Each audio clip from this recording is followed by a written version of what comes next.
मोतिहारी में bulldozer action, 70 अपराधियों की संपत्ति जब्त, फरार बदमाशों में हड़कंप, कुर्की से पहले ही सरेंडर। नमस्कार, आप देख रहे हैं कैपिटल टीवी बिहार। मैं हूं आपके साथ सृष्टि शाह। मोतिहारी की गलियों में इस बार सन्नाटा यूं ही नहीं पसरा। वजह है प्रशासन का वो एक्शन जिसने अपराध की दुनिया में हलचल मचा दी है। जिन घरों में कभी दबदबा दिखता था, जहां से धमकी और रंगदारी के किस्से निकलते थे, आज वही दरवाजों पर कुर्की के नोटिस चिपके हैं और आंगन में बुलडोजर की गूंज सुनाई दे रही है। ये कोई आम पुलिस कार्रवाई नहीं, बल्कि एक ऐसा अभियान है जिसने अपराधियों की सबसे बड़ी ताकत, उनकी अवैध कमाई पर सीधा वार किया है।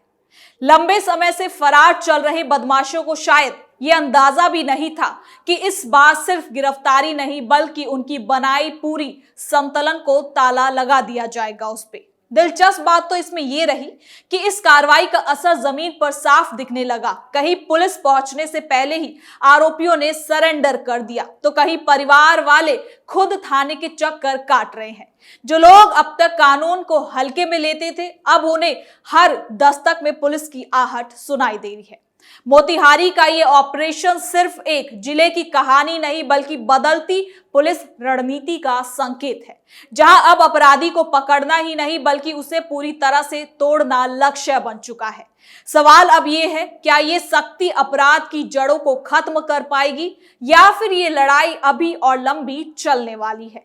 तो चलिए जरा विस्तार से जानते हैं क्या है ये पूरी खबर।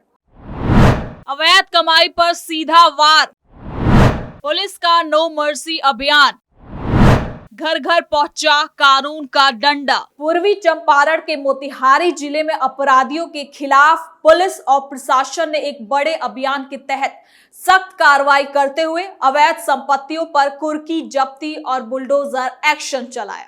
इस अभियान के दौरान 70 से ज्यादा फरार और कुख्यात अपराधियों की संपत्ति को जब्त किया गया है, जिससे पूरे इलाके में कानून व्यवस्था को लेकर एक क्लियर संदेश गया कि अब अपराध करके बच निकलना आसान नहीं रहेगा।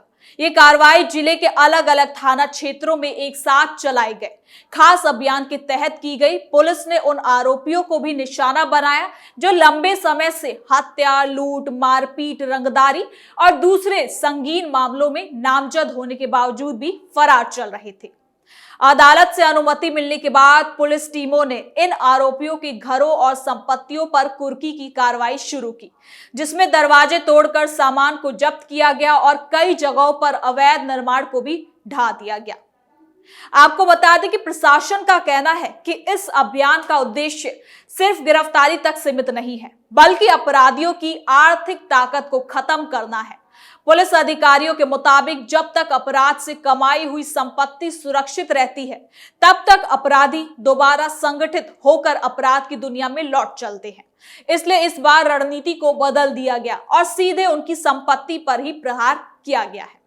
इसके साथ ही पुलिस प्रशासन बुलडोजर कार्रवाई तक कैसे पहुंची, ये सब आपको बताते हैं डिटेल में इस रिपोर्ट में। मोतिहारी के पिपरा थाना क्षेत्र में हत्या के एक चर्चित मामले में लंबे समय से फरार चल रही नामजद अपराधी सीमा देवी को इस अभियान के दौरान गिरफ्तार किया गया। गिरफ्तारी के बाद उसे न्यायिक हिरासत में भेज दिया गया। ये गिरफ्तारी इसलिए भी खास मानी जा रही है क्योंकि पुलिस को लंबे समय से उसकी तलाश थी और वो लगातार ठिकाने बदलकर पुलिस को चकमा दे रही थी। इसी तरह पताही थाना क्षेत्र में पुलिस की कुर्की कार्रवाई का असर इतना ज्यादा दिखा कि 2 फरार अपराधियों ने खुद ही सरेंडर कर दिया। पुलिस जब उनके घरों पर कुर्की की कार्रवाई करने पहुंची तो उन्होंने अदालत में आत्मसमर्पण कर दिया। इससे प्रशासन की इस रणनीति की प्रभावशालिता भी सामने आती है कि संपत्ति जब्ती का दबाव कई बार गिरफ्तारी से भी ज्यादा असरदार साबित होता है। कई मामलों में पुलिस ने घरों के ताले तोड़कर सामान जब्त किया। अदालत के आदेश के बाद ये कार्रवाई पूरी तरह से कानूनी प्रक्रिया के तहत की गई है। पुलिस की टीमों के साथ मजिस्ट्रेट भी मौजूद रहे ताकि कार्रवाई के दौरान किसी तरह की कानूनी जटिलता या फिर विवाद की स्थिति ना बन सके। कुर्की के दौरान फर्नीचर, घरेलू सामान, इलेक्ट्रॉनिक उपकरण और बाकी चल संपत्तियों को जब्त कर सूचीबद्ध किया गया। इस अभियान का एक अहम पहलू ये भी रहा कि ये कार्रवाई अचानक नहीं बल्कि पूरी योजना और खुफिया जानकारी के आधार पर की गई। पुलिस ने पहले सभी फरार अपराधियों की सूची तैयार की, उनके खिलाफ दर्ज मामलों का अध्ययन किया और फिर अदालत में वारंट साथ ही साथ कुर्की की अनुमति को प्राप्त किया। इसके बाद एक ही दिन कई टीमों को अलग अलग इलाकों में भेजकर एक साथ कार्रवाई की गई, जिससे अपराधियों को संभलने या फिर संपत्ति छिपाने का मौका नहीं मिल सका। पुलिस के कुछ सूत्रों के मुताबिक इस अभियान के दौरान मॉब लिंचिंग के एक पुराने मामले में भी कार्रवाई की गई है। पिपरा थाना क्षेत्र कांड संख्या 310-19 से जुड़े फरार अपराधी होसिला उर्फ होरील मांझी और पप्पू मांझी के घरों पर कुर्की जब्ती की गई है। इस कार्रवाई ने स्थानीय स्तर पर काफी चर्चा भी पैदा की, क्योंकि ये मामला पहले से ही काफी ज्यादा संवेदनशील माना जा रहा था। आपको बता दें कि जिले के एसपी ने ये साफ कहा है कि जो लोग कानून से भाग रहे हैं उनके खिलाफ इसी के तहत कार्रवाई और आगे होती रहेगी। उन्होंने ये भी बताया कि फरार अपराधियों को पहले कई बार नोटिस भेजे गए थे और अदालत में पेश होने के लिए भी कहा गया था, लेकिन जब वो लगातार फरार रहे तब मजबूर होकर कुर्की जब्ती का कदम उठाना पड़ा। तो वहीं इस कार्रवाई के दौरान कई इलाकों में भारी पुलिस बल भी तैनात किए गए थे, क्योंकि पुलिस प्रशासन को यह आशंका था कि अपराधियों के परिजन या फिर समर्थक विरोध कर सकते हैं, इसलिए पहले से ही सुरक्षा व्यवस्था को ध्यान में रखते हुए उसे मजबूत किया गया था।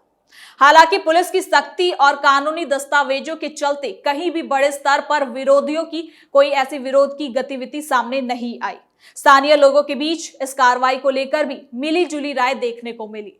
कई लोगों ने इसे कानून व्यवस्था के लिहाज से जरूरी कदम बताया और कहा कि इससे इलाके में अपराधियों का मनोबल टूटेगा। वहीं कुछ लोगों ने यह भी कहा कि प्रशासन को यह तय करना चाहिए कि कार्रवाई पूरी तरह से निष्पक्ष हो और किसी भी निर्दोष व्यक्ति को इसका हिस्सा या फिर नुकसान ना उठाना पड़े। मोतिहारी और आसपास के क्षेत्रों में पिछले कुछ सालों में भूमि विवाद, शराब तस्करी, रंगदारी और हिंसक अपराधों की घटनाएं लगातार सामने आती जा रही हैं। इसी वजह से पुलिस ने जिले को संवेदनशील मानते हुए यहां विशेष अभियान चलाने का फैसला लिया। पहले भी कई बार पुलिस ने छापेमारी और गिरफ्तारी अभियान चलाए थे, लेकिन इस बार संपत्ति जब्ती और बुलडोजर कार्रवाई ने इससे अलग और ज्यादा प्रभावी बना दिया है। आपको बता दें कि राज्य स्तर पर भी अपराधियों की अवैध संपत्तियों पर कार्रवाई की नीति को प्राथमिकता दी जा रही है। पुलिस मुख्यालय से सभी जिलों को निर्देश दिया जा रहा है कि संगठित अपराध और माफिया गतिविधियों में शामिल लोगों की संपत्तियों का रिकॉर्ड तैयार किया जाए और जरूरत पड़ने पर कानूनी कार्रवाई भी की जाए। इससे अपराधियों की आर्थिक जड़ पर चोट करने की कोशिश की जा रही है, ताकि वो अपने नेटवर्क को दोबारा खड़ा ना कर सके। पूर्वी चंपारण जिले में चलाया गया ये अभियान उसी व्यापक नीति का हिस्सा माना जा रहा है। अधिकारियों का कहना है कि जब अपराधियों को ये एहसास होगा कि उनके परिवार और संपत्ति भी कानून की जद में आ सकते हैं, तो या तो सरेंडर करेंगे या फिर अपराध जगत को ही छोड़ देंगे। इसके साथ ही कानूनी जानकारों का भी मानना है कि कुर्की जब्ती की कार्रवाई भारतीय दंड प्रक्रिया संहिता की धारा 82 और 83 के तहत की जाती है। जब कोई आरोपी लगातार फरार रहता है और अदालत में पेश भी नहीं होता, तब इस प्रक्रिया में पहले उसे उद्योग घोषित अपराधी घोषित किया जाता है, उसके बाद उसकी संपत्ति जब्त की जाती है। मोतिहारी में भी पुलिस ने यही प्रक्रिया अपनाई, जिससे कार्रवाई को अदालत की वैधता मिली। आपको बता दें कि इस अभियान का एक और असर ये भी हुआ कि कई छोटे मोटे अपराधियों ने भी पुलिस थानों में जाकर अपनी उपस्थिति दर्ज करानी शुरू कर दी। उन्हें डर था कि अगर वो फरार रहे तो उनकी संपत्ति भी जब्त हो सकती है। पुलिस अधिकारियों ने इस अभियान की बड़ी इसे सफलता बताया है। इसके साथ ही प्रशासन का ये भी कहना है कि ये कार्रवाई एक दिन या एक सप्ताह की नहीं है, बल्कि इसे पूरे प्रक्रिया के तहत तरीके से आगे भी जारी रखा जाएगा। अभी कई और ऐसे अपराधियों की सूची तैयार की जा रही है, जिनके खिलाफ कुर्की की प्रक्रिया शुरू की जा सकती है। इसके लिए थानों से रिपोर्ट मांगी गई है और लंबित मामलों की समीक्षा भी चल रही है। कुल मिलाकर मोतिहारी में चलाया गया ये कुर्की महाअभियान अपराधियों के खिलाफ एक व्यापक और रणनीतिक कार्रवाई के रूप में देखा जा रहा है। कुल मिलाकर मोतिहारी में चलाया गया ये कुर्की महाअभियान अपराधियों के खिलाफ एक व्यापक और रणनीतिक कार्रवाई के रूप में देखा जा रहा है। इससे ये संकेत किया कि अब पुलिस केवल गिरफ्तारी तक सीमित नहीं रहेगी, बल्कि अपराध से कमाई गई संपत्ति को भी कानून के दायरे में लाकर अपराधियों की कमर तोड़ने की कोशिश की जाएगी। इस कार्रवाई ने जिले में कानून के डर को फिर से स्थापित करने की दिशा में एक बड़ा कदम माना जा रहा है। तो फिलहाल के लिए इस खबर में इतना ही। देखते रहिए कैपिटल टीवी बिहार।